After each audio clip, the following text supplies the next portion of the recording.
Good morning students, my self Rajeshwari Devi Rathore. आज हम लेंगे भारतीय स्वतंत्रता अधिनियम 1947 और भारत की स्वतंत्रता में सहायक तत्व।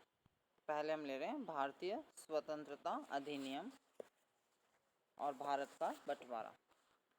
ब्रिटिश सरकार ने अपने प्रस्थान की तिथि जून 1948 से पहले लेकर 15 अगस्त 1947 निश्चित की थी।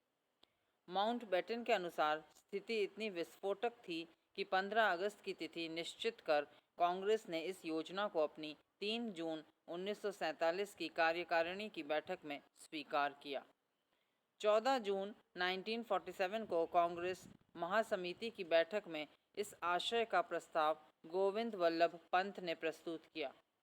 पंत ने कहा कि यह देश की स्वतंत्रता और स्वाधीनता प्राप्त करने का एकमात्र उपाय है, परंतु इस प्रस्ताव की स्वीकृति ने पश्चिमोत्तर सीमा प्रांत के खान बंधु और खुदाई खिदमतगारों को, जो कांग्रेस का बराबर साथ देते आ रहे थे, बड़ी मुसीबत में डाल दिया।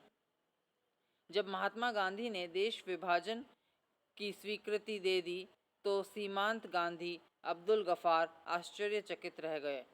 नेहरू और पटेल द्वारा प्रस्ताव स्वीकार करने पर भी यह प्रस्ताव कांग्रेस महासमिति में सर्वसम्मति से पारित न हो सका। 161 सदस्यों ने या तो विरोध में मत दिया या वे तटस्थ रहे। मुस्लिम लीग की बैठक 10 जून 1047 को हुई। उसमें 10 जून 1947 को हुई। उसमें 400 सदस्य उपस्थित थे, उनमें से केवल 10 ने विरोध किया।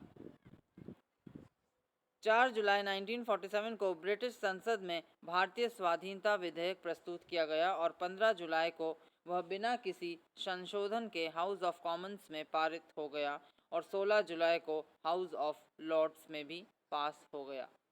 18 जुलाई को ब्रिटिश क्राउन ने उस पर हस्ताक्षर कर दिए। इस प्रकार 15 अगस्त 1947 को भारत 2 डोमिनियन, भारत और पाकिस्तान में विभक्त कर दिया गया।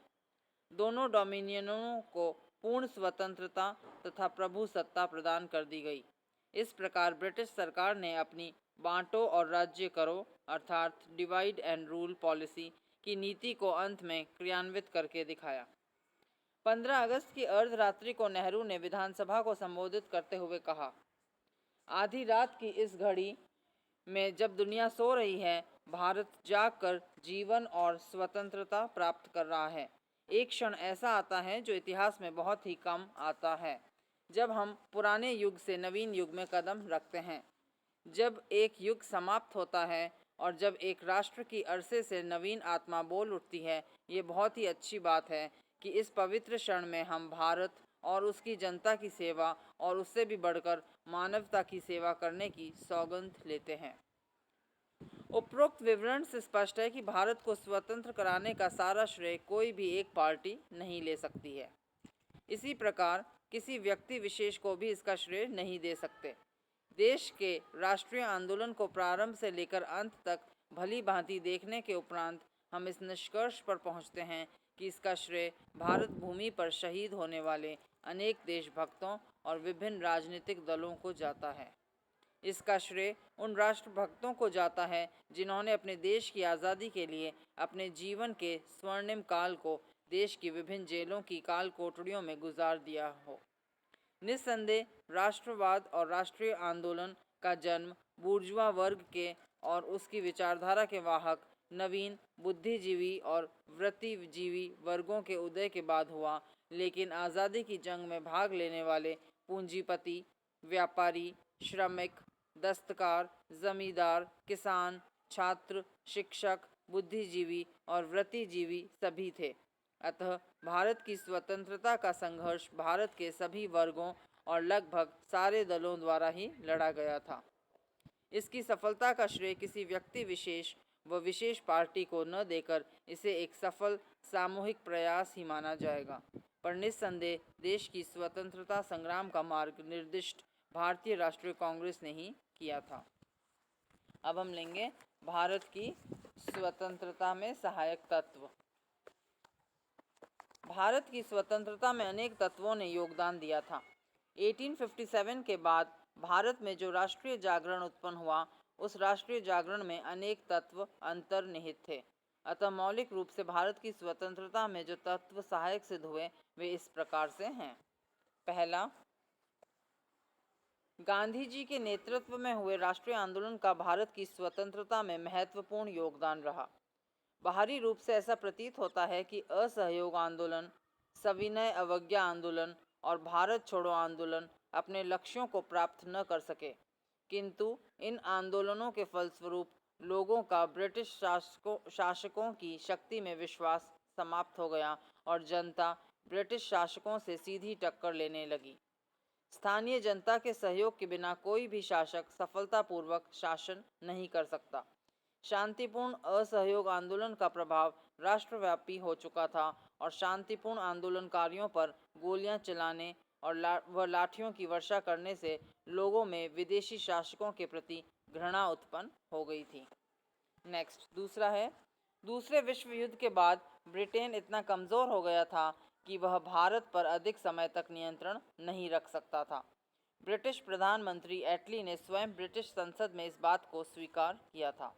नेक्स्ट, तीसरा है, देश में राष्ट्रीय जागरण केवल नागरिकों तक ही सीमित न रहा, बल्कि इसकी लहर पुलिस और सेना तक पहुंच चुकी थी।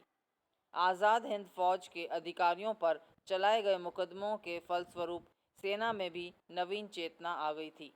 इसीलिए 1946 में नौसेना का विद्रोह हुआ।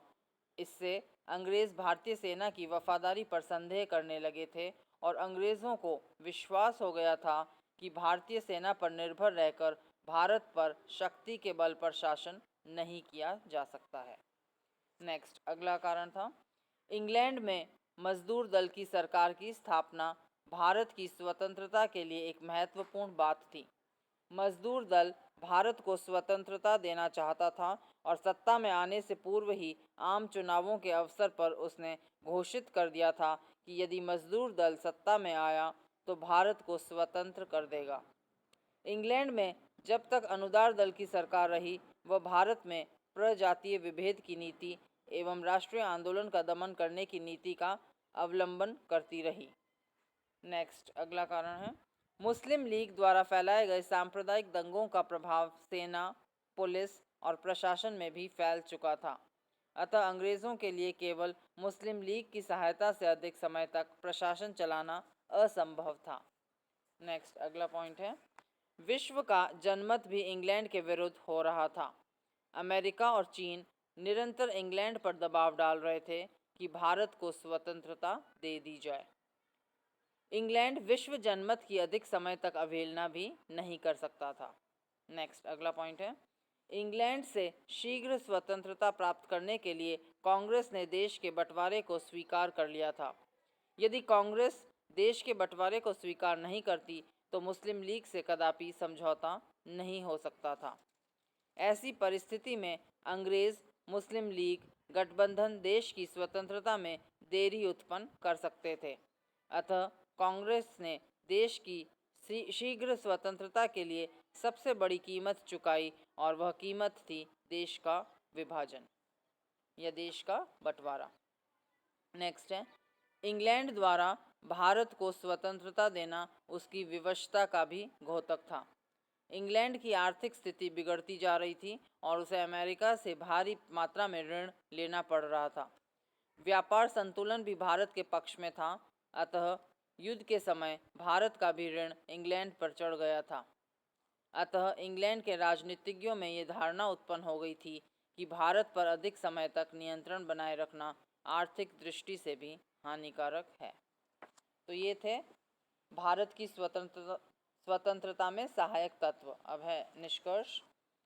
यद्यपि स्वतंत्रता प्राप्ति में कांग्रेस का महान योगदान था, परंतु क्रांतिकारियों और आतंकवादियों के बलिदानों को सर्वथा भूल जाना भी अनुचित होगा।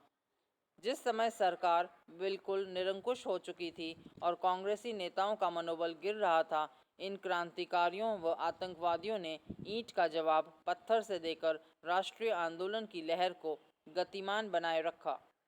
इसके अतिरिक्त भारतीय समाचार पत्रों, लेखकों, विद्यार्थियों, पूंजीपतियों और साधारण जनता ने अपने ढंग से आंदोलन में भाग लेकर भारतीय स्वतंत्रता में सहायता दी। तो ये था भारत का स्वतंत्रता अधिनियम और भारत की स्वतंत्रता में सहायक तत्व।